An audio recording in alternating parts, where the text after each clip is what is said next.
প্রধানমন্ত্রী এইমাত্র প্রবেশ করলেন।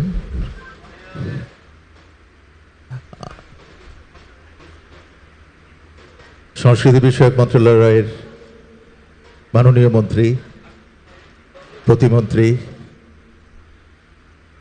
এবং উপদেষ্টা মহোদয় এবং মাননীয় স্বরাষ্ট্রমন্ত্রী তাকে অভ্যর্থনা জানালেন।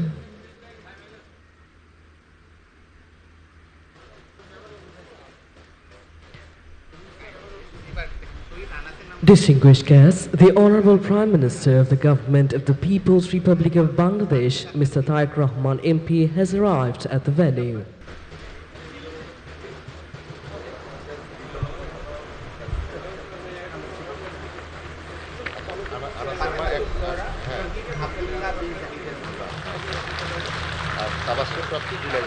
আলহামদুলিল্লাহ রাব্বিল আলামিন আসসালামু আলাইকুম ওয়া আলা আলিহি ওয়া সাহবিহি আজমাইন।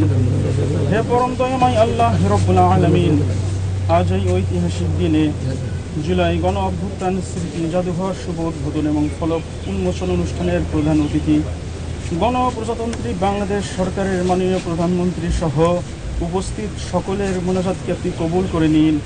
হে রব্বুল আলামিন, জুলাই 2024 সালের জুলাই আগস্টের গণ অভ্যুত্থানে যারা দেশের জন্য, ন্যায়ের জন্য এবং একটি বৈষম্যহীন নতুন বাংলাদেশের জন্য নিজের তাজা রক্ত ঢেলে দিয়েছেন, সেই সকল বীর শহীদদেরকে আপনি শাহাদাতের সর্বোচ্চ আলা মাকাম দান করুন।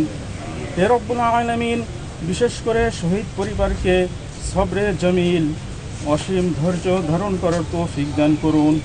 হে রব্বুল আলামিন, 2024 সালের জুলাই আগস্টের গণ অভ্যুত্থানে যারা আহত হয়েছেন, যারা পঙ্গুত্ব বরণ করেছেন, তাদেরকে পরিপূর্ণ সুস্থতার নিয়ামত দান করুন।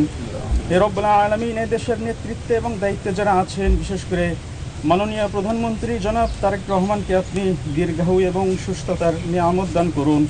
হে রব্বুল আলামিন, তিনি যেন জনগণের অধিকার, ন্যায় বিচার এবং সততার সাথে দেশকে সমৃদ্ধির পথে এগিয়ে নিতে পারে সেই তৌফিক দান করুন।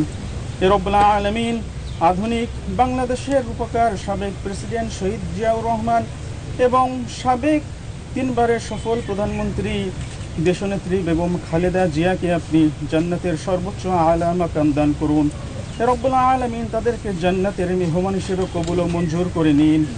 রব্বানা তাকাব্বাল মিন্না ইন্নাকা আনতাস সামিউল আলিম ওয়া তুব আলাইনা ইন্নাকা আনতাত তাওয়াবুর রহিম। سبحان ربك رب العزة عما يصفون وسلام على المرسلين والحمد لله رب العالمين آمين برحمتك يا أرحم الراحمين.